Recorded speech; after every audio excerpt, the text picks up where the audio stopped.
السلام علیکم معزز خواتین و حضرات، پروگرام رائٹ اینگل کے ساتھ میں ہوں علی ممتاز۔ ناظرین، آج کے پروگرام میں موجودہ سیاسی صورتحال اور سیاست کی جب ہم بات کرتے ہیں تو یقیناً اب کیئر ٹیکر سیٹ اپ ہے،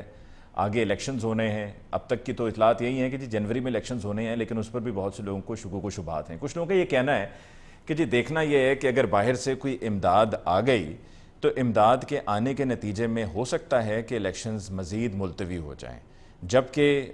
مغربی دنیا بالخصوص امریکہ اور اداروں میں آئی ایم ایف کا یہ اصرار ہے کہ الیکشنز اپنے ٹائم پر ہونے چاہیے۔ اب الیکشنز کا اپنے ٹائم پر ہونا تو 90 روز میں ہونا تھا، لیکن جنوری میں جب ہو رہے ہیں تو یہ 90 روز کا ٹائم پیریڈ کراس کر چکے ہوں گے، اور اس کے پیچھے وجوہات الیکشن کمیشن آف پاکستان کی طرف سے یہی دی جاتی ہیں کہ پہلے سینسس تھا، پھر اس کے بعد حلقہ بندیاں ہیں، اور حلقہ بندیوں کی جو فائنل لسٹ ہے جب وہ لگ جائے گی تو پھر تاریخ بھی اناؤنس کر دی جائے گی۔ نواز شریف صاحب کی واپسی کی اطلاع ہے، اور جو پلان سامنے آیا وہ یہ ہے کہ برطانیہ سے سعودی عربیہ سے متحدہ عرب امارات، اور وہاں پر کچھ دن قیام کرنے کے بعد، تقریباً 3 سے 4 روز قیام کرنے کے بعد، خصوصی فلائٹ پر اپنی پارٹی کے لوگوں کے ساتھ اور کچھ مخصوص صحافیوں کے ساتھ، جن کے بارے میں خیر اگر آپ مجھ سے پوچھیں تو میں بھی بتا سکتا ہوں کہ کون کون ہوں گے، ان کو لے کر پہلے طیارہ اسلام آباد ایئرپورٹ پر اترے گا اور پھر وہاں سے لاہور آئے گا۔ اب یہ اسلام آباد ایئرپورٹ پہ طیارہ لینڈ کیوں کرے گا، اس کے پیچھے شاید ہو سکتا ہے کہ ان کے جو کیسز ہیں اس کو لے کر کوئی ٹیکنیکل وجہ ہو، لیکن بہرحال لیول پلینگ فیلڈ کی بات نواز شریف صاحب نے لندن میں رہتے ہوئے ہی کہنا شروع کر دی تھی کہ لیول پلینگ فیلڈ ہونی چاہیے۔ تو یہ لیول پلینگ فیلڈ کیا صرف پی ایم ایل این کے لیے ہے یا باقی پولیٹیکل پارٹیز کے لیے بھی ہے، پی ٹی آئی کے لیے بھی ہوگی؟ پی ایم ایل این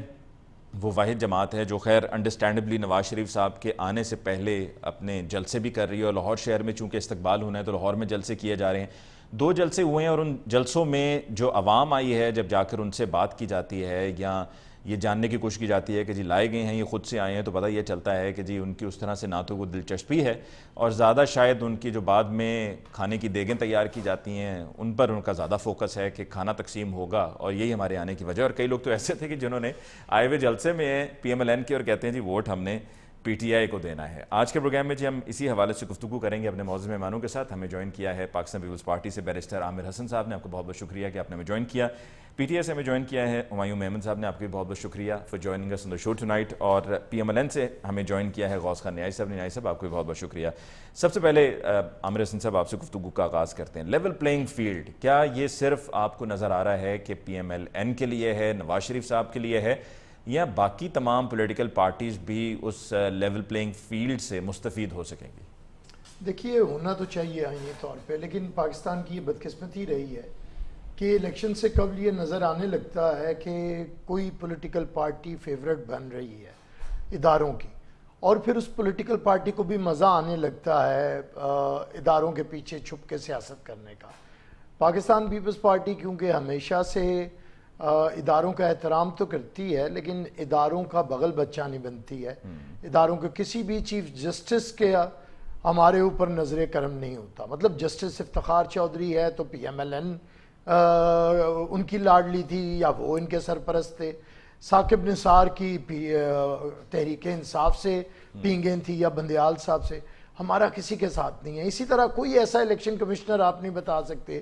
جو ہماری سپورٹ کرتا ہو، کبھی آپ کوئی آئی ایس آئی چیف نہیں بتا سکتے جس نے ہمارا بھی کوئی آئی جے آئی بنایا ہو، یا کوئی شجاع پاشا بن کے ہماری پارٹی میں لوگ لے کے آتا ہو، یا فیض حمید بن کے کسی پارٹی کو اتنا مضبوط کرے گلے میں پٹھے ڈال ڈال کے۔ تو میں سمجھتا ہوں کہ پیپلز پارٹی تو تقاضا ہر جماعت، اور ہر جماعت جب برے وقت میں ہوتی ہے پھر وہ پیپلز پارٹی کی ہم آواز ہو جاتی ہے، کانسٹیٹیوشن پہ عمل ہونا چاہیے، کسی کو لاڈلا نہیں ہونا چاہیے، آئین کے مطابق لیول پلینگ فیلڈ ہونی چاہیے۔ لیکن جب اسے موقع ملتا ہے کسی ادارے کی گود میں بیٹھنے کا تو 1 سیکنڈ میں بیٹھ جاتی ہے۔ ہم یہی کہنا چاہتے ہیں کہ خدا کے لیے پاکستان کی سیاست یہ بار بار کے مذاق سے، اور اس میں ان پولیٹیکل پارٹیز کا بھی قصور ہے جو اداروں کے پیچھے چھپ کے سیاست کرتے ہیں۔ ہم دیکھیے نا، ہم یہ لیول پلینگ فیلڈ ہم تو ایک آئرونک وے میں کہہ رہے ہیں، کیونکہ پی ایم ایل این کی طرف سے یہ مطالبہ آیا تھا کہ لیول پلینگ اور دونوں پلڑے برابر ہونے چاہیے، یہ آپ کو پتہ ہے۔ تو پلڑا تب برابر ہوتا ہے کہ جب آپ کو کوئی مکمل سپورٹ مل جائے، آپ کو سہولت دینے کے لیے کہ بھئی ابھی ہمارے لیے ہمیں الیکشن سوٹ نہیں کرتے، ابھی میاں صاحب واپس آئیں گے اکتوبر میں، اس کے بعد انہیں 3-4 مہینے چاہیے اپنا لیگل بیٹل کے لیے، اور اس کے بعد دیکھیں گے تاکہ لوگ ذرا بھول بھال جائیں بہت سی باتیں, تو پھر اس کے بعد الیکشن ہو. اب یہ چیف الیکشن کمشنر صاحب جو ہیں, ہم ان کا بڑا احترام کرتے ہیں, الیکشن کمیشن آف پاکستان کا کرتے ہیں, وگرنہ اس الیکشن کمشنر کو پی ٹی آئی نے جن ناموں سے اور جس لہجے میں پکارا ہے ہم نہیں پکارنا چاہتے. ہم ان کا احترام ملحوظ خاطر رکھنا چاہتے ہیں, آئینی ادارہ ہے. لیکن یہ یاد رکھیں کہ اگر پیپلز پارٹی نے بھی آپ کی ساکھ کے اوپر سوال اٹھا دیے تو پھر آپ کا کوئی اعتبار نہیں بچے گا. تو اس لیے میرا یہ منت ہے, سماجت ہے تمام آئینی اداروں سے کہ اپنا آئینی کردار ادا کریں, اور تمام سیاسی جماعتوں سے کہ اب بس کر دیں کسی کی گود میں بیٹھنا, اب بس کر دیں کسی کی تعریفیں کرنا, اب بس کر دیں کسی کی بی ٹیم بننا. اس کا کبھی بھی فائدہ ملک کو نہ ہوا, نہ سیاست کو, نہ آئین کو, نہ ریاست کو, نہ جمہوریت. ٹھیک. ہمایوں صاحب آپ کی طرف آتے ہوئے سب سے پہلے تو میں آپ سے پوچھنا چاہوں گا کہ یہ جو آج کل آپ کی پارٹی کی طرف سے کیمپین شروع کی گئی ہے, ہو سکتا ہے مجھ سے مس ہو گیا ہو, یا اگر ہوا ایسا تو آپ بتا دیجئے, یہ جو حلفیہ بیان آ رہے ہیں آپ کا ابھی تک میں نے دیکھا نہیں ہے, تو یہ کس لیے کیا جا رہا ہے, اور کیا اس سے آپ کو وہ نتائج حاصل ہوں گے, یا جس طرح پہلے بھی بہت کچھ آپ کی پارٹی نے پچھلے 1-1.5 سال میں کیا, کوششیں کیں, پر وہ ان تمام ایفرٹس کا کوئی نتیجہ نہیں نکلا؟ بسم اللہ الرحمن الرحیم. دیکھیں اس طرح ہے کہ آپ پولیٹکس میں ایوالو ہوتے ہیں, جیسے جیسے سچویشن بنتی جاتی ہے ویسے ویسے آپ اپنی جو رسپانس ہوتا ہے اس کو موڈیفائی کرتے ہیں. ٹھیک ہے, اب ہم نے پچھلے 1 دفعہ 2 دفعہ, ایک تو پہلے تھا نا کہ شروع میں جیسے ہی آتے گئے. اچھا یہ یاد رکھیں اگر میں اس کو ڈیوائیڈ کر لوں نا اوور آل, تو ایک پہلا ریلا تھا جو کہ پاکستان تحریک انصاف کو ایک دم چھوڑ کے اور دوسری پارٹیوں میں چلا گیا. وہ سارے وہ لوگ تھے جو اپرچونسٹ تھے, جو آج ادھر آج ادھر آج فلانی جگہ پہ چلے جاتے ہیں, جن کو ہم نے بھی جو لیا تھا میں سمجھتا ہوں وہ بہت غلط کیا تھا. باقی جگہوں پہ جہاں جا رہے ہیں وہ بھی غلط کر رہے ہیں, لیکن ابھی ان کی کوئی جگہ بن نہیں رہی ہے. اور جو لوگ ان کو لیتے جا رہے ہیں نا, واپس لیتے جا رہے ہیں, جس طریقے سے لیتے جاتے ہیں, ان لوگوں کی ان کرداروں کی اپنی بھی اور ان پارٹیوں کی بھی آہستہ آہستہ ساکھ ختم ہو رہی ہے. ٹھیک ہے, اب دوسرے بات پھر ہم نے دیکھا کہ ایک اور ریل آیا تھا کہ جس میں جو مین جن لوگوں نے جو پاکستان تحریک انصاف انہوں نے چھوڑ دیا, لیکن انہوں نے تحریک انصاف کو چھوڑ دیا, انہوں نے کوئی جوائن نہیں کیا, لیکن یہ ساری چیزیں وہی تھی کہ بیان آتا تھا. ٹھیک ہے, اچھا اس کے بعد ابھی جو تیسرا آیا ہے اس میں یہ تھا کہ اب جو بندہ غائب ہوتا تھا وہ واپس آتا ہے, لیکن وہ بیان نہیں دیتا, وہ ایک ٹیلی ویژن انٹرویو میں ہے, اب اس کے بیان بھی بدل گیا ہے, اب وہ سمپل یہ کہہ رہے ہیں کہ مجھے اس طرح کہا گیا ہے. اچھا اب اس میں جتنے بھی باقی لیڈر سے, اب دیکھیں یہ یاد رکھیں آپ کے اوپر ایک پریشر آ سکتا ہے, میرے اوپر پریشر آ سکتا ہے, ہم لوگ کب کس پریشر کے نیچے آ کے دب جاتے ہیں. جو پہلے والے لوگ تھے وہ لوگ تو سمپل انہی کے یس مین تھے, ان کو کہا گیا وہ ہٹ گئے. دوسرے والے تھے ان لوگوں نے میری نظر میں جو دوسری پارٹیوں میں چلے گئے, انہوں نے کہیں نہ کہیں کچھ نہ کچھ ہاتھ مارا تھا, اس وجہ سے مجبوراً دوسری پارٹیاں جوائن کر لی. جن کے اوپر دوسرے قسم کا کوئی فزیکل یا کوئی اور وہ اس کو برداشت نہیں کر سکے, انہوں نے پولیٹیکل پارٹی چھوڑ دی, کیونکہ ان کے خلاف اور کچھ نہیں تھا لیکن پہنچ دیا تھا. اب جو ہم جو دیکھ رہے ہیں ان کا مجھے نہیں پتا کہ وائی آر دیر, لیکن میں لیٹس سے اگر عثمان ڈار کو دیکھتا ہوں, اس کی فیملی کے ساتھ کیا ہوا ہے, اس کے بزنس کے ساتھ کیا ہوا ہے, اس کی ماں کے ساتھ کیا ہوا ہے, ایک انسان کب تک برداشت کرے گا, کہیں نہ کہیں ٹوٹے گا. اور اس نے ایک بیان دیا. پھر ہم نے دیکھا کہ صداقت عباسی کے ساتھ ہوا ہے. اچھا صداقت عباسی کا ایک انٹرویو ایک اس کا شارٹ ہے جو 9 مئی کا ہے, جس میں وہ کھڑا ہو کے کہہ رہا ہے کہ مجھے تحریک انصاف کے جو لیڈر ہے عمران خان, اس کی طرف سے یہ ہدایت ہے کہ آپ نے پرامن احتجاج کرنا ہے, کوئی توڑ پھوڑ نہیں کرنی. اور وہ 9 مئی کے وہ اس لحاظ سے, تو اب مجھے سمجھ نہیں آتی کہ میں اس چیز پہ بلیو کروں یا اس چیز پہ بلیو کروں جس میں اس کی باڈی لینگویج, اس کی زبان اور اس کے ساتھ مطلب کا ساتھ نہیں دے رہے, نہ آپ کا دل مانتا ہے نہ آپ کا دماغ مانتا ہے. تو ان چیزوں کو سامنے رکھتے ہوئے ہمارے جو کراچی سے ایک ویو چلی وہ یہ ہے کہ ہر ایک انسان وہ ایک بیان دیتا ہے کہ جی اس وقت میں آزادانہ طور پہ حلف لے کر کہہ رہا ہوں کہ مجھے آج تک چیئرمین پاکستان تحریک انصاف نے کبھی ایسی بات نہیں کی. اور میں آپ کو ایک بات بتاتا ہوں, میں کوئی 17-18 سال سے پاکستان تحریک انصاف کے چیئرمین عمران خان کے ساتھ بڑے قریب سے کام کیا ہے. ہم نے ٹریول اکٹھے کیا ہے, میں انٹرنیشنل چیپٹر کا سیکرٹری تھا, ہم نے ٹریول اکٹھے کیا فنڈ ریزنگ کے لیے. میں آپ کو ایک بات بتا دیتا ہوں, میرے والد صاحب آرمی سے ہیں اور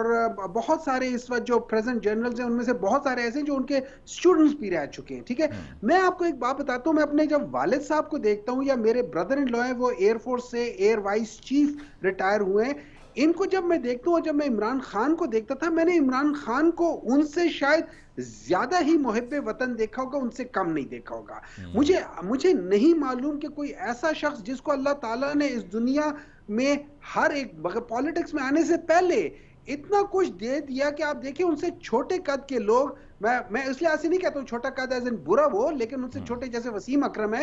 ہر جگہ پہ ماشاءاللہ وسیم اکرم کی ایک فائنینشیل ایک سٹیٹس ہے. تو کیا عمران خان کی نہیں ہو سکتی تھی؟ عمران خان نے اپنے جیتے جی اپنی ساری جائیداد شوکت خانم جو کہ آپ کے اور میرے بچوں کے علاج کے لیے چھوڑ دیا, وہ بندہ کیسے اس ملک کے ساتھ لائل نہیں ہو سکتا؟ اس بندے نے ہمیشہ یہ کہا ہے کہ یہ فوج بھی میری, یہ سارے میرے. ہاں ان کو کسی کی انڈیویجول حیثیت کے لحاظ سے اختلاف ہو سکتا ہے, وہ آپ کو بھی ہے مجھے بھی ہے, بالکل صحیح پوائنٹ ٹیکن ہمایوں صاحب. انہوں نے اس آرمی کے لیے کہا ہے کہ یہ آرمی میرے سے زیادہ امپورٹنٹ ہے پاکستان. جی بالکل, انہوں نے یہ پچھلے سال سن 2022 میں انہوں نے یہ بیان دیا تھا. بات کو آگے بڑھاتے ہوئے غوث خان نیائی صاحب,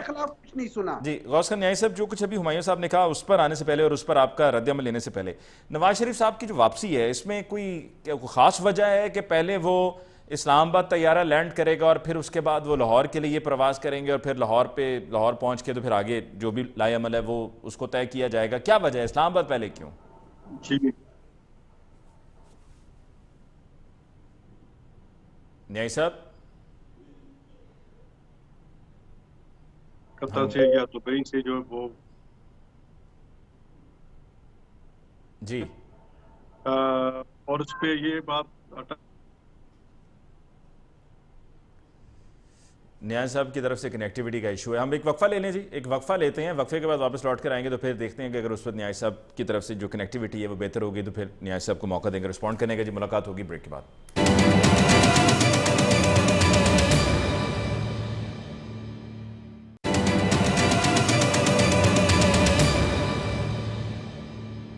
ویلکم بیک آفٹر بریک. جی ڈسکشن کو آگے بڑھاتے ہیں. غوث خان نیائی صاحب, آپ پلیز اپنی بات مکمل کیجئے جو آپ نے شروع کی تھی, ہم آپ کو سن نہیں سکے تھے. اور نواز شریف صاحب کو لے کر جو میں نے آپ سے سوال پوچھا تھا کہ نواز شریف صاحب کیا وجہ ہے کہ پہلے اسلام آباد ان کا طیارہ اترے گا اور پھر اس کے بعد لاہور آئیں گے؟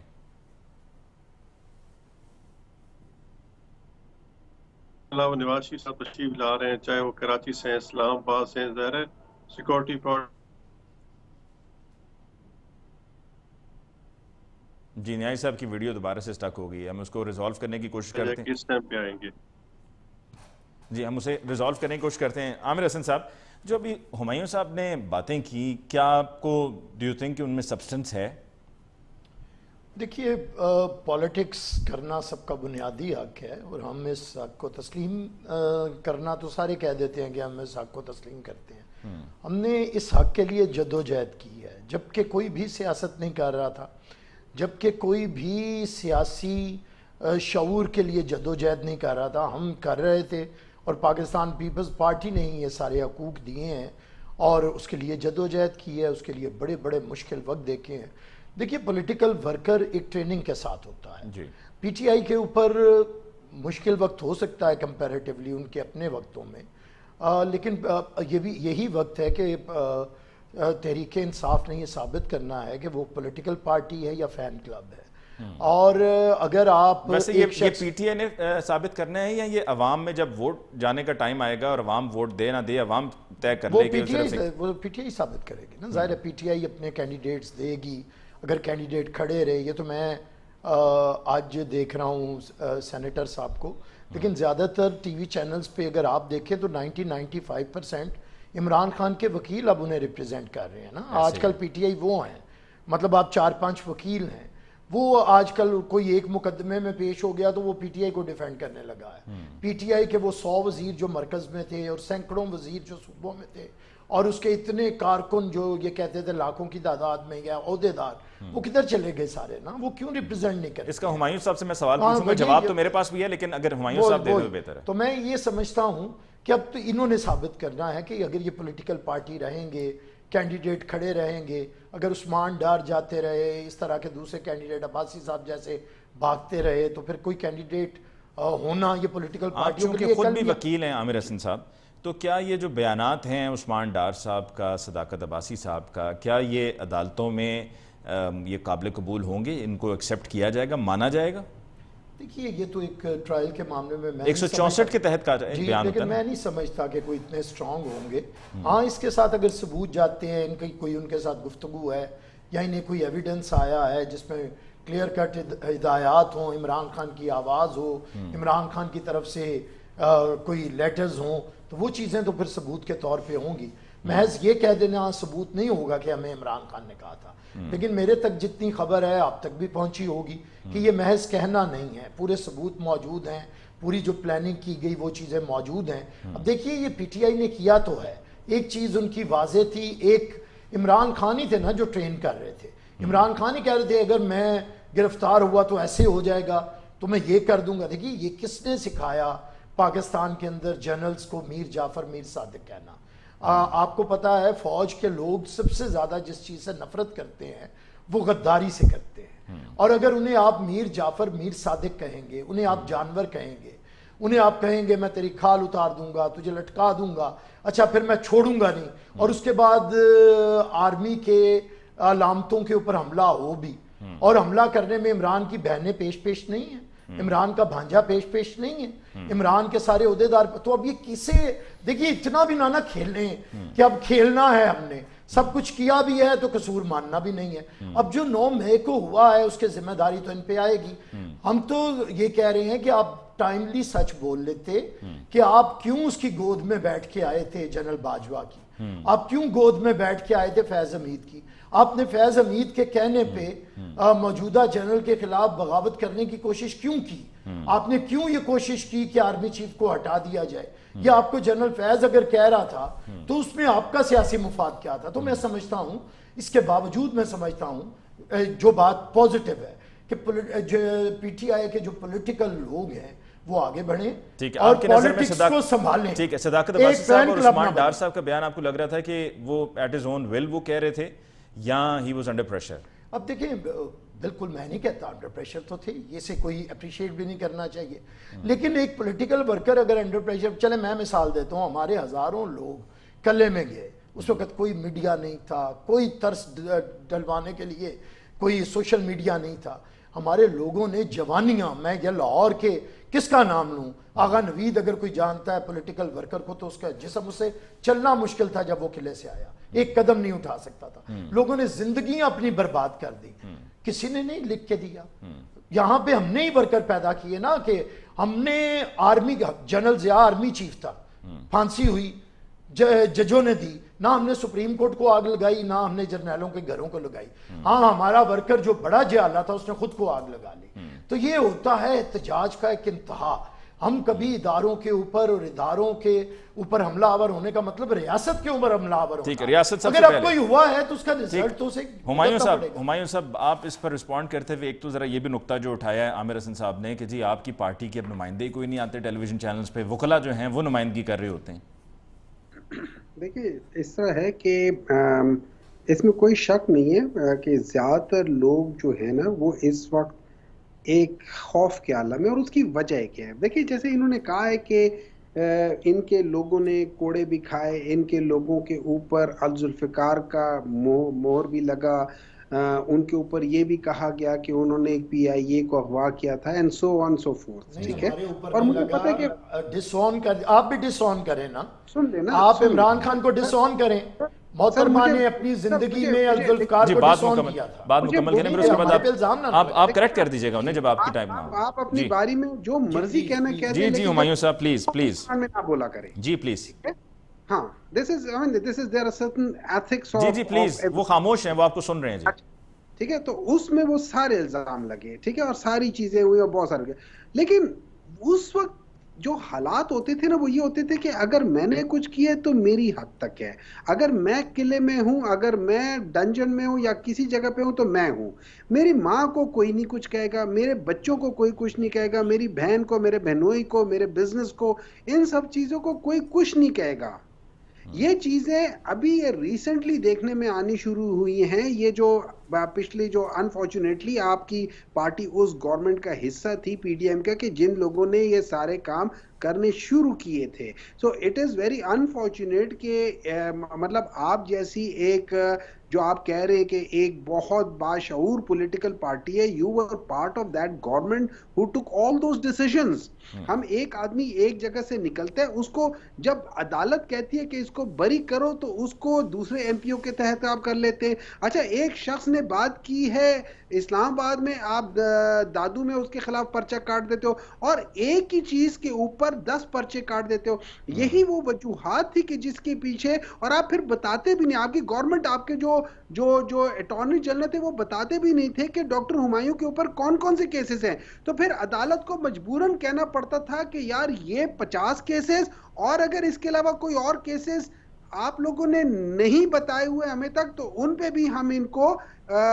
بیل دیتے ہیں۔ یہاں تک کہ عدالت بھی آپ سے پوچھتی تھی کہ آپ لوگ کن کن کو، تو وہ ساری چیزیں ابھی جو ہو رہی ہیں جس طریقے سے ہو رہی ہیں وہ چیزیں مطلب اٹس انپریسیڈنٹڈ، اس قسم کی چیزیں نہیں ہوتی تھی، اور ورنہ ایک انڈیویجول انسان پریشر لے لیتا ہے، لیکن جب آپ کے بچوں کی باری آتی ہے، جب آپ کی بیویوں کی باری آتی ہے، جب ایسی ویڈیو ریلیز ہوتی ہے جو آپ کے اپنے فیملی کی ہو، آپ کی وائفز کے ساتھ ہوں، تو یہ چیزیں انسان کو توڑ دیتی ہیں اندر سے، یہ چیزیں وہ کر دیتی ہیں۔ آپ کو بھی پتہ ہے، آپ ادھر سے آپ اس الیکشن کمپین سے گزر چکے ہیں کہ جس الیکشن کمپین میں آپ کی لیڈر کی اس قسم کی لوگوں نے پیمفلٹ پھینکے تھے۔ یہ ساری چیزیں اسی گندی ذہن کا اثر ہے، وہی گندا ذہن آج بھی ہے، یہ وہ گندا ذہن ہے جس نے سارا کچھ پلوٹ کیا ہوا ہے، یہ اسی ذہن کی ساری عکاسی ہے۔ لیکن ہمایوں صاحب، جو ابھی عامر حسن صاحب نے کہا کہ چیئرمین پی ٹی آئی نے جو تقاریر کی، جو بیانات وہ دیتے رہے،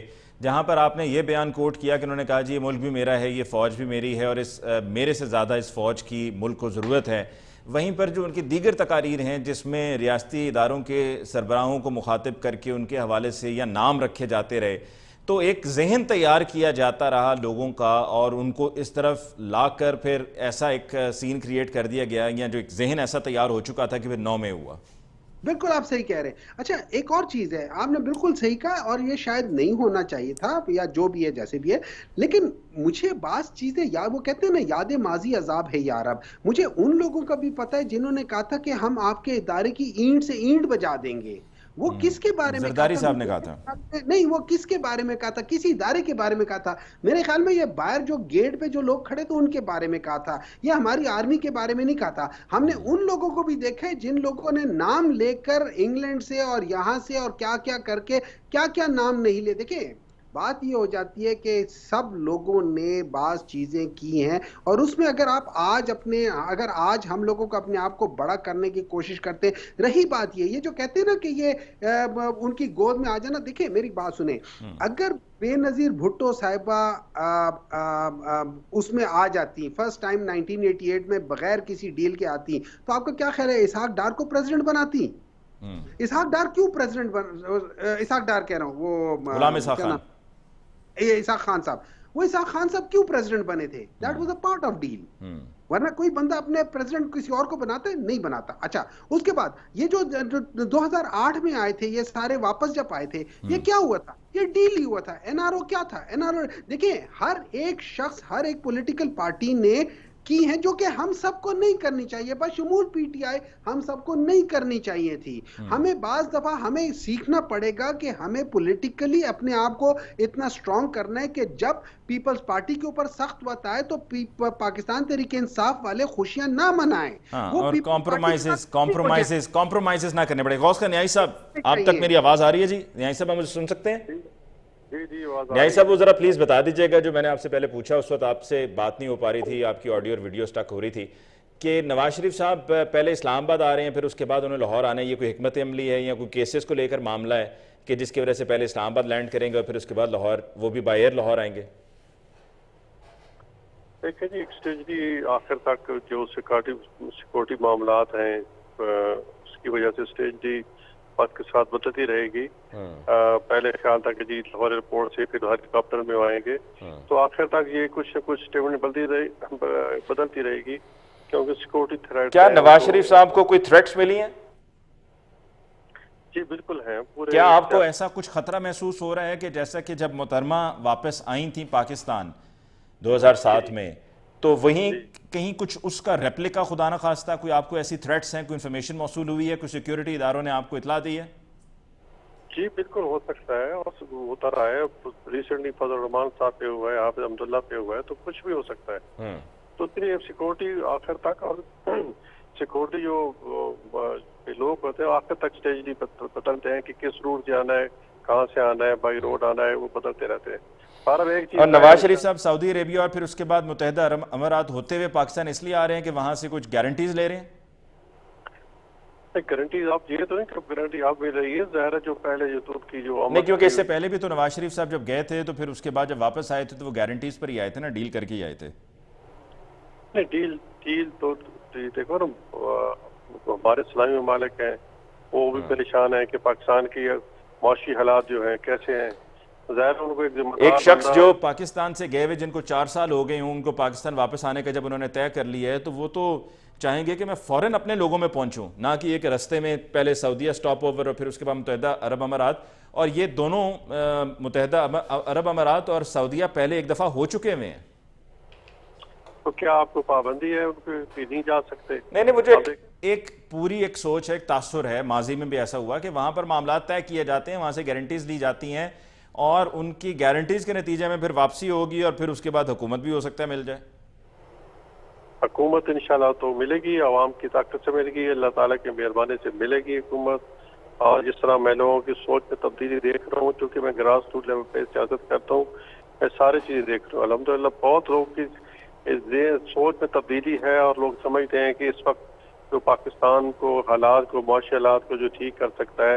یہ انٹرنیشنل لیول بھی پاکستان جو پرسپشن ٹھیک کر سکتا ہے, وہ ایک شخصیت ہے, وہ بھی ہے نواز شریف. عامر حسن صاحب اگری کرتے ہیں اسے؟ دیکھیے میں بریک ایک لے لوں, پھر اس کے بعد آپ ذرا تفصیل سے بتائیے گا. جی بریک لیتے ہیں, بریک کے بعد واپس لوٹ کے آئیں گے, ڈسکشن کو یہیں سے آگے بڑھائیں گے.